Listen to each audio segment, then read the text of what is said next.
तो एक बड़ी सुंदर बात भगवान कृष्ण के अवतरित होने और जाने से मुझे याद आया। हाँ। ये बात हम सबको समझनी चाहिए, इस बात से समापन करेंगे कि जब भगवान जाने वाले थे ठाकुर जी, तो वो जब तीर लगा था तो उद्धव उनके पास था। उद्धव भगवान का सारथी, सबसे प्रिय मित्र, और उद्धव को ये हक दे रखा था कि उद्धव मतलब कुछ भी बात करता था भगवान से, क्योंकि सारथी उनका, जो अनंत ब्रह्मांड का सारथी, उनका सारथी उद्धव। बिल्कुल। ठीक है। हाँ। तो उद्धव से भगवान ने कहा कि उद्धव एक बात मैं कहना चाहता हूं, मैंने 125 साल यहां पर बिताए, जिसने जैसा चाहा वैसा उसको दिया, जैसा जिसका साथ दे सकता था, जिसने जैसा मांगा मैंने उसको वैसा दिया, तो सबको कुछ ना कुछ हासिल हुआ। तूने कभी कुछ मांगा नहीं, मैं चाहता हूं तू भी कुछ मांग ले।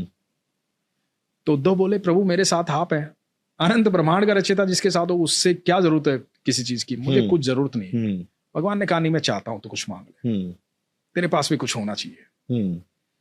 तो उद्धव ने कहा कि ठीक है प्रभु, मुझे मेरे प्रश्नों के उत्तर दे दो, सिर्फ मेरे प्रश्नों के उत्तर दे दो। हाँ। तो भगवान ने कहा कि ठीक है, पूछ। तो उद्धव ने पूछा कि एक बात बताओ कि दुनिया में इतना पाप हो रहा है, पाप होता है, आप स्वयं ईश्वर हैं, अनंत ब्रह्मांड की रचयिता है, आप चाहें तो पल भर में पाप खत्म कर सकते हैं।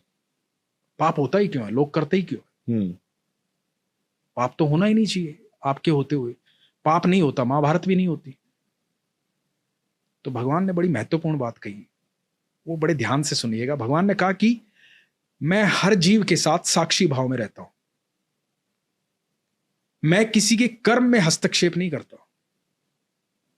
बड़ी गहरी बात है कि तुम अच्छा करो या बुरा करो, मैं उसमें हस्तक्षेप नहीं करूंगा। मैं तुम्हारे साथ रहूंगा, हर पल साथ रहूंगा, उसका साक्षी बनूंगा जो तुम कर रहे हो, और फिर तुम्हारे प्रारब्ध बनेंगे, अच्छे या बुरे, उसका फल तुम भोगोगे, क्योंकि वो कर्म तुमने किया।